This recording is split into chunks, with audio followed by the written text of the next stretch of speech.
आओ बे शरीको मैं तो कज मिलवावा अपनी माँ ए मेरी माँ लगदी है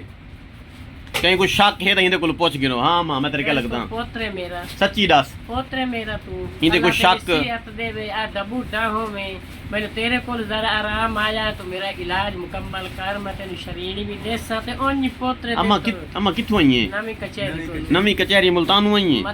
मत्ती तर रोड तो कौन थींदे वे असा मुगल आए मुगल थींदे वे दिल मन के भी शहजाद हकीम दी दवाई है दम है बिल्कुल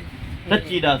कितने अरसे तू ते कोई दर्द आंदे तेरे धाड़ियां तू बीमार है लाजा डॉक्टर को लेनी है जरिया राम आया अद्धी रात उठीनी पैर गया फिर नाड़ चिकिया खलियां 14 साल तू दर्द आई लेकिन इतना दर्द आराम कर ही ना आया हुन ठीक है बेहतर है दिल मनेंदा है शहजाद हकीम दी दवाई नाल मैं बेहतर थी गई हुन बाकी आराम ही तू ही आ मेरी कादराबाद दे विच जितने मरीज पैन मैं ठीक हो जावां तो उन्हां नु एक खिलाए बिल्कुल ठीक हो गया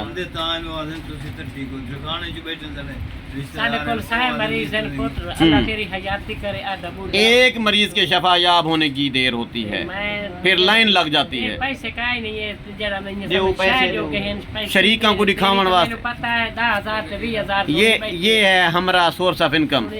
अम्मा पहली दफा चौके पैसे दे गई हमें तो तू मैंने दिते हैं पता नहीं 5,000 के 4,000 दिते हैं मैं तेरे दवाई ले आई मैं तेरे वापस कीते हैं मैंने पैसे भी है तो दिते हैं अजन लोगों को मोहब्बत न थी वे सारे नाल डाढ़ा बुढ़ा हूं ना बुढ़ा ना थी मैं जवान नौजवान रामने में बुढ़े पे तेरी सत्य नस्ल कायम रहे बुढ़े पे जी में नौजवान नौजवान रमे पे नौजवान दुआ मंगो बुढ़े पे जी नौजवान बुढ़े पे दा कोई